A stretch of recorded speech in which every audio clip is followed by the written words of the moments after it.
We know that this administration is a vengeful one. We know this is a vengeful man. Because you have no morals.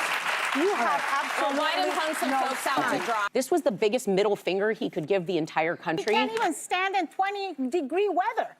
Has somebody... Donald Trump is normalized. Whether you like it or not, 75 million people voted for him. He is now as much a part of American history as George Bush, Barack Obama, and any other two-term president. The View lose their mind over Donald Trump becoming the 47th president. Although most of them admitted to not watching the inauguration of the president, they proceed to have a Trump Unhinged meltdown. Starting off with Sunny Hostin having a major problem that Trump's inauguration was on Martin Luther King Day. One thing that I did think about was the hypocrisy of having a man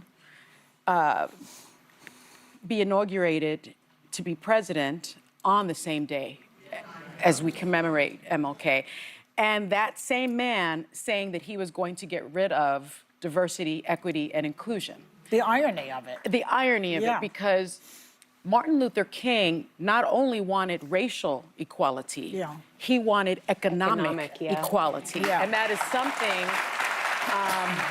that people tend to miss. And I want to remind people that he said that Black Americans deserved reparations for the injustices they faced. He argued that reparations were a form of justice, in fact, not charity. And he said, quote, "It's all right to tell a man to lift himself by his own bootstraps, but it's cruel jest to say to a bootless man that he ought to lift himself by his own bootstraps." And so in thinking about that, and Donald Trump saying things that this country would be a meritocracy, you're talking about a man who didn't become the president of the United States because of merit. He hasn't had he had no political experience whatsoever. He had no business experience. He was given everything that he has. He is a legacy hire. He is, if anything, a DEI hire, a didn't earn it hire. And so... Really? Did she think that the inauguration would have been postponed because it was Martin Luther King Day? The inauguration day occurs on January 20th, or January 21st if the January 20th day falls on a Sunday. She has no self-awareness of how she tries to make everything about race. It all has to be black and white, that Black people are hopeless and powerless to try get the crowd to sympathize with her point, always using the race card. I just wanted to just put a quick button on it because I was not offended by Biden pardoning his family because I think, just like Maya Angelou said, when someone shows you or tells you who they are, believe them the first time. We've already had a Trump presidency. We know that this administration is a vengeful one. We know this is a vengeful man. And if I can protect me and mine, I would do that. But the other thing that I wanted to talk about that a lot of people are talking about is that there are these Black performers. You mentioned that there were entertainers at the inauguration. There are these Black performers that were performing for Snoop Dogg, Nelly, a couple of others. And I saw Keith Boykin, a friend of mine, say something that I thought was really important, and I wanted to play that clip.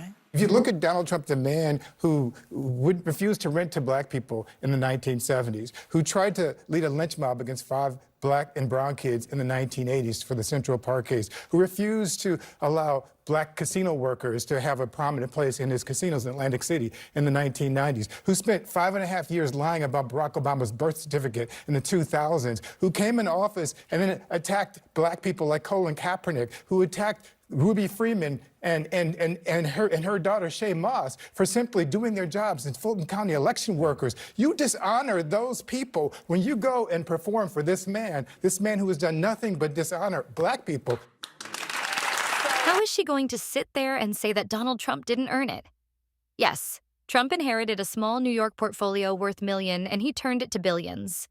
He then transitioned to a presidential run with no previous experience and won against an establishment politician, Hillary Clinton, and even Joe Biden, in which she even admits this with her own statement. She then goes on to disparage the Black performers who, at the inauguration, Alyssa started to cook with this one. I always watched the inauguration. I was covering it for CNN as well, but I was watching and thinking it's time to retire the phrase normalizing Donald Trump. Donald Trump is normalized. Whether you like it or not, 75 million people voted for him. He is now as much a part of American history as George Bush, Barack Obama, and any other two-term president. To take note of why he won, and the reasons that he did, but also Democrats are not a footnote in this. They had 4 years to beat him. They had the chance to make a case against him. 4 years ago, they had the White House, the House, the Senate, and Silicon Valley. Now they have none of those above.